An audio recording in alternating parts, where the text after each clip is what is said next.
Assalamualaikum warahmatullahi wabarakatuh. Waalaikumsalam warahmatullahi wabarakatuh.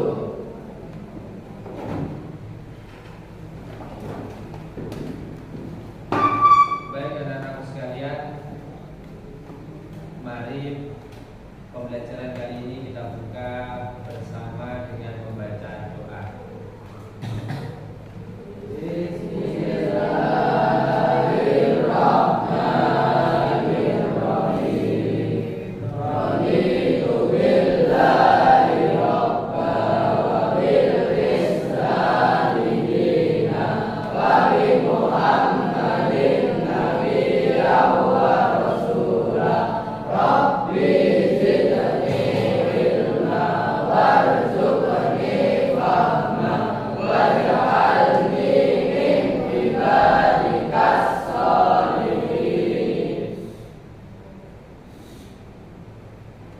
Baik anak-anak sekalian, mudah-mudahan dengan kita membaca doa tadi kita diberikan kemudahan oleh Allah, diberikan kelancaran oleh Allah, terutama kita semuanya diberikan ilmu yang manfaat dan ilmu yang barokah. Amin Allahumma amin. Bagaimana kabar hari ini? Sehat semuanya? Sehat? Terlebih dahulu Bapak absen. Ainur Rahman, Ahmad Komarudin, Andika Permana, Ahmad Ali Fauzi. Kenapa pulang? Muhammad Rifai, Muafiqul Fahmi, Muhammad Ainur Rafiq, Rizky Raditya, Kenapa pulang? Sakit juga. Raden Asif, Raditya Wisnu, Viko Valencia, Dennis, Rangga Febrian. Alhamdulillah semuanya ya. Mudah-mudahan teman kita yang sakit diberikan kesembuhan oleh Allah Subhanahu. Pada pertemuan kali ini kita akan membahas, kita akan belajar bersama mengenai mad silah. Baik mad silah tawilah, mad silah qasirah, dan juga mad badah. Namun sebelum kita memasuki materi, Bapak kepingin tahu apakah materi kali ini ada kaitannya dengan materi sebelumnya? Pada bab berapa? Bab pertama. Bab pertama juga mengenai hukum mad. Ya, di situ mad terbagi menjadi berapa? 4 terbagi menjadi 2. 1 mad. Ayo, 1 mad tabi'i, 2 mad far'i. Ulangi lagi, 1 mad tabi'i, 2 mad far'i, dan mad far'i dibagi menjadi 14. Anak-anakku sekalian yang Bapak banggakan, sebelum kita memasuki pembelajaran perlu ya perhatikan Bapak. Ya, perhatikan Bapak yang ada di depan. Tujuan kita belajar itu apa? Tujuan pembelajaran pada pertemuan kali ini itu apa? Supaya apa? Ketika kita sudah tahu tujuan pembelajaran, maka kita akan fokus dalam belajar. Pertama, tujuan pembelajaran kita adalah peserta didik dapat menjelaskan pengertian mad silah dan mad badal. Setelah kita pembelajaran nanti, paling tidak sampean semua harus tahu pengertian dari mad silah dan mad badal. Yang kedua, peserta didik dapat menjelaskan ciri-ciri dari mad silah dan mad badal. Sampai ngerti pengertian ini, nomor sampean harus tahu ciri-cirinya. Harus tahu ciri-cirinya. Yang ketiga, peserta didik dapat mendeskripsikan cara membunyikan mad silah dan mad badal. Sudah tahu pengertiannya, sudah tahu ciri-cirinya, Kemudian sampai harus tahu cara membunyikan mad silah itu bagaimana. Cara membunyikan mad badal itu bagaimana. Jangan hanya teorinya saja tahu, tapi tidak tahu membunyikan. Ketika tidak tahu membunyikan, otomatis kalian tidak akan bisa membaca Al-Quran dengan benar. Yang keempat, peserta ini dapat menganalisa hukum bacaan mad silah dan mad badal. Ketika nanti ditampilkan ataukah saya suruh kalian membuka Al-Quran, coba dalam surat ini, ya, itu ada nggak bacaan mad silah? Ada nggak bacaan mad badal? Itu berarti sampai mampu untuk menganalisa. Yang terakhir, peserta didik dapat menilai cara membaca mad silah dan mad badal. Kalian dapat menilai cara membaca mad silah dan mad badal. Gimana anak-anakku? Bisa dipahami tujuan pembelajaran kali ini? Bisa? Insyaallah. Kita lanjutkan. Baik anak-anakku sekalian, ya ini kita sudah memasuki materi inti. Tolong diperhatikan supaya kalian memahami mengenai mad silah dan mad badal. Pada bab ini sebenarnya kita ada 4 mad. Pertama mad silah, kedua mad badal, ketiga mad tamkin, dan keempat adalah mad tarqiq. Ini dalam bab 4 ini. Namun pada pertemuan kali ini Bapak hanya menyampaikan mengenai mad silah sama mad badal.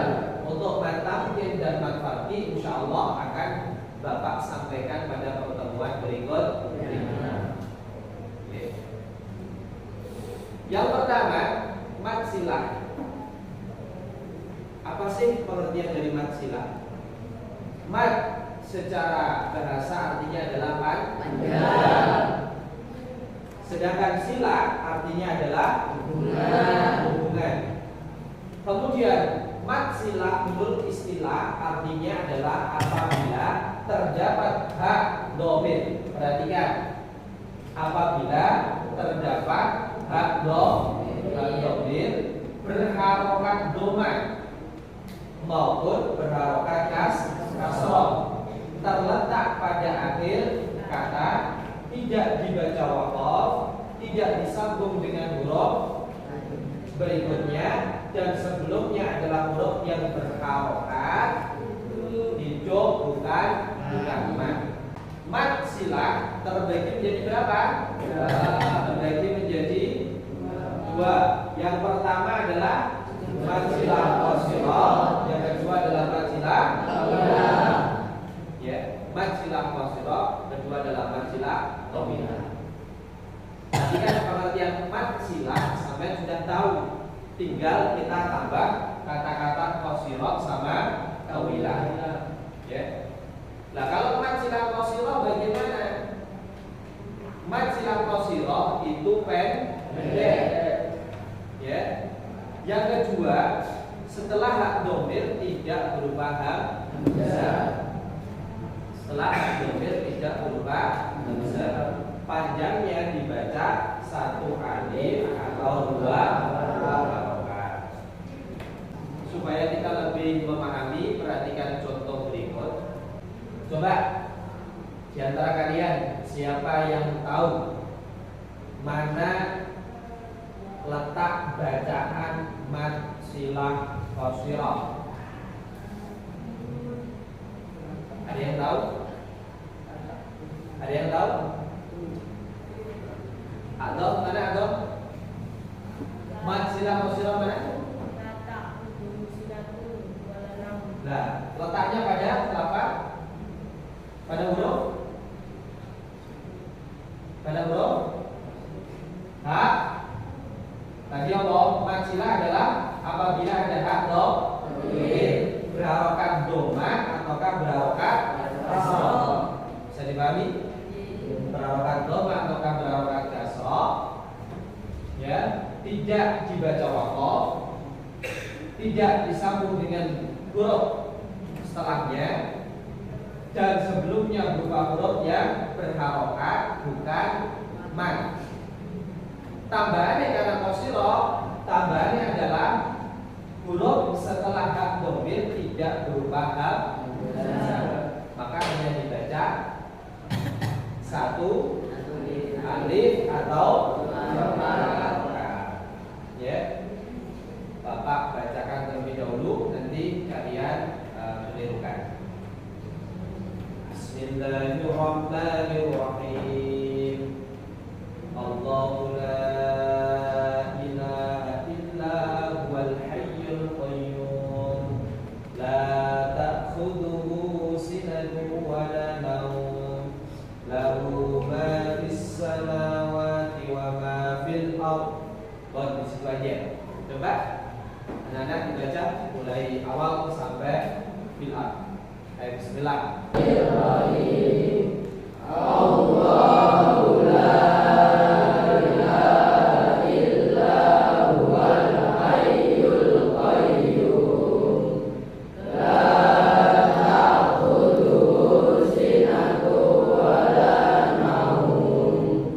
Lahu ma fis samawati wa ma fil ardh. Apa sih majilah tawilah? Majilah tawilah artinya adalah panjang.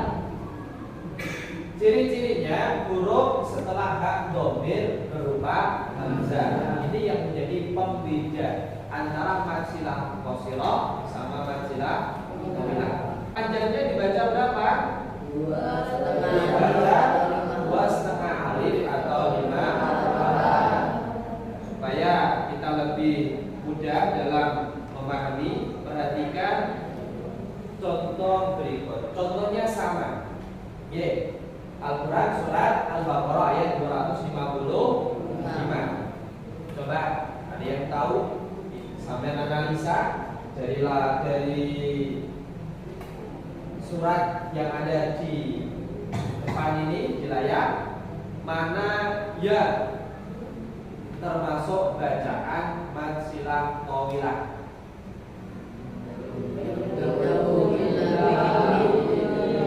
Terletak pada huruf apa? Hak dhamir. Ya. Terletak pada hak dhamir. Nah, ini setelah hak dhamir ini terdapat apa ini? Hamzah. Setelah hak dhamir terdapat hamzah. Maka cara bacanya begini. Bismillahirrahmanirrahim. Man alladhi yashfa'u 'indahu illa bi'idhnih. Nah, sekalian, perlu kalian perhatikan bahwa tidak semua hak dhamir itu dibaca mad. Ada beberapa hak dhamir yang tidak dibaca mad. Yang pertama, ya, apabila hak dhamir jatuh setelah huruf yang mati atau sukun. Kemudian ciri yang kedua, hak dhamir juga tidak boleh dibaca panjang apabila huruf sebelumnya hak dhamir hidup tetapi huruf setelahnya mati.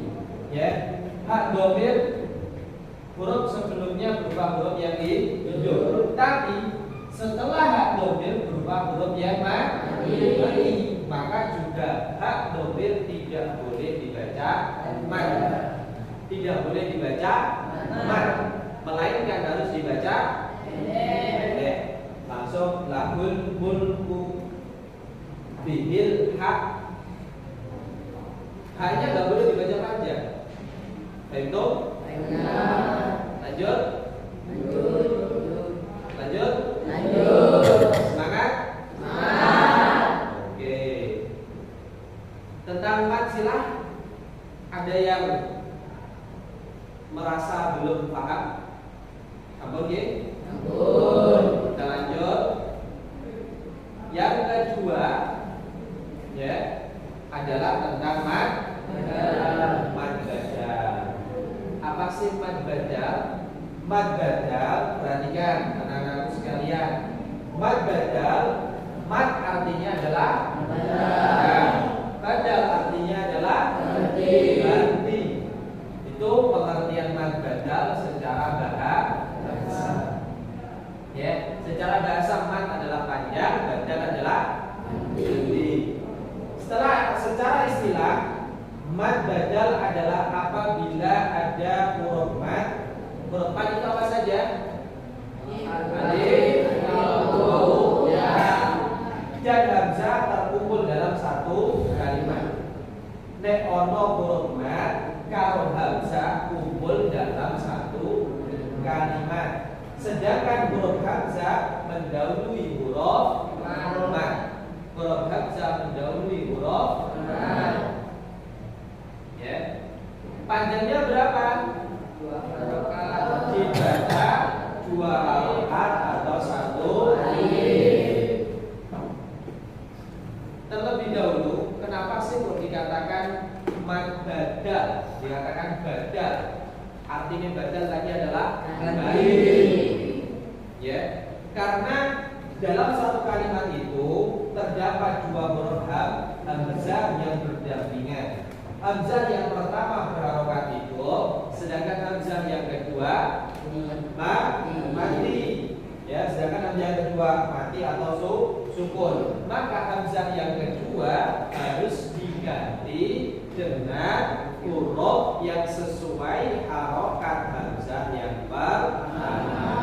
Nek harokat hamzah yang pertama adalah doma, maka ya hamzah yang kedua diganti dengan wawu. Kalau harokat hamzah pertama fathah, maka hamzah yang kedua diganti dengan huruf alif.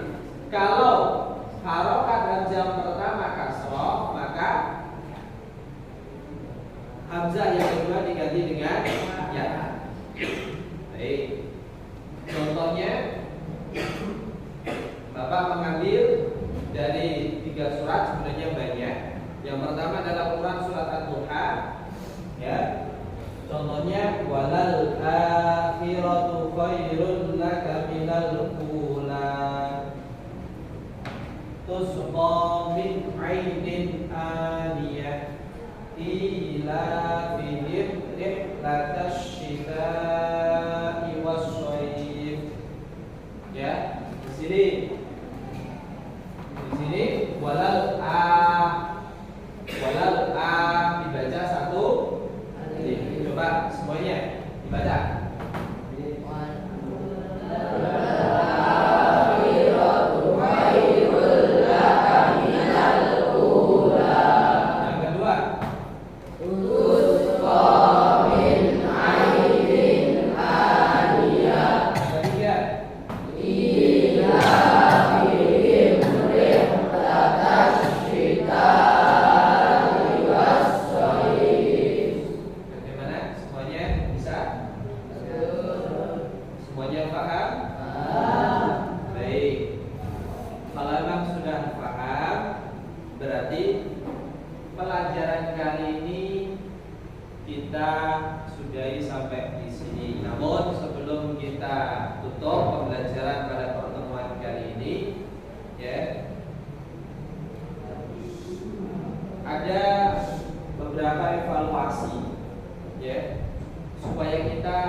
Mat silah secara bahasa pengertiannya, mat artinya silah artinya hubungan. Kalau secara istilah mat silah adalah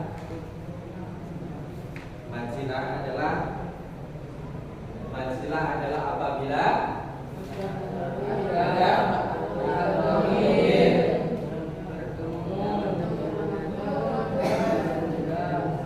ada yang berharokat doma maupun kasroh.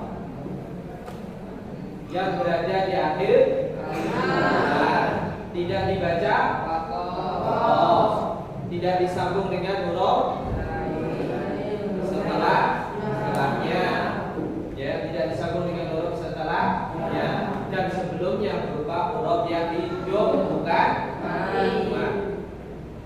Setelahnya berupa huruf yang hidup bukan mad. Pengertiannya mad badal? Ialah mad yang terjadi jika Ayo Adam, Bapak, coba diulangi Adam. Mad badal adalah mad yang terjadi jika terdapat dua huruf hamzah bersampingan, fathah, dhamma atau kasroh, sedangkan hamzah yang kedua sukun, maka hamzah yang kedua diganti dengan huruf yang sesuai dengan harokat hamzah yang pertama. Cara membacanya panjang dua harokat atau satu alif. Gimana? Benar apa salah? Jadi pembelajaran kali ini, apakah di antara kalian bisa menyimpulkan kesimpulannya apa? Kesimpulannya bagaimana? Bisa nggak? Kesimpulannya bagaimana? Ayo kita simpulkan bareng-bareng.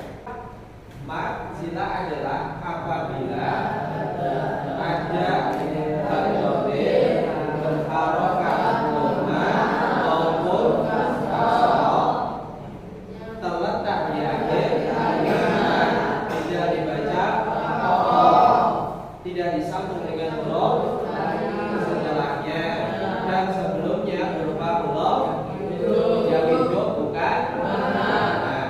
Panjangnya berapa? Tergantung dia termasuk mansilah, qasilah ataukah mansilah.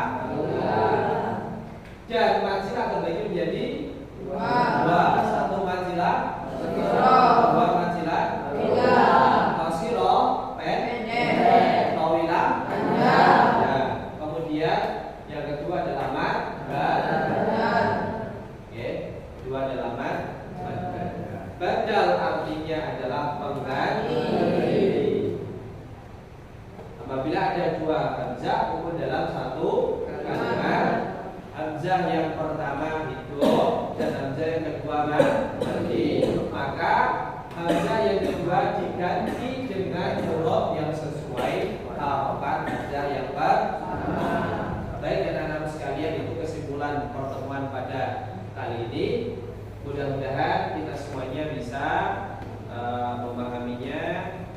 Kalian bisa mencerna apa yang disampaikan oleh Bapak, dan mudah-mudahan ilmu kalian bermanfaat. Amin Allahumma amin. Terakhir, pesan Bapak adalah sampean tetap harus belajar. Yang tadi belum bisa memahami, dibuka kembali, dipelajari kembali, ya, tanya kepada senior-seniornya. Mungkin dari itu kalian akan lebih paham. Tugas ini terakhir, tugasnya nanti dibuka Al-Quran surat Al-Quraisy, ya. Sekalian cari di dalam bacaan apa saja ditulis dalam bentuk tabel. Misalnya ayatnya apa, bacaannya apa, ayatnya apa, bacaannya apa, dan di garis bawahi. Bisa dipahami anak-anak?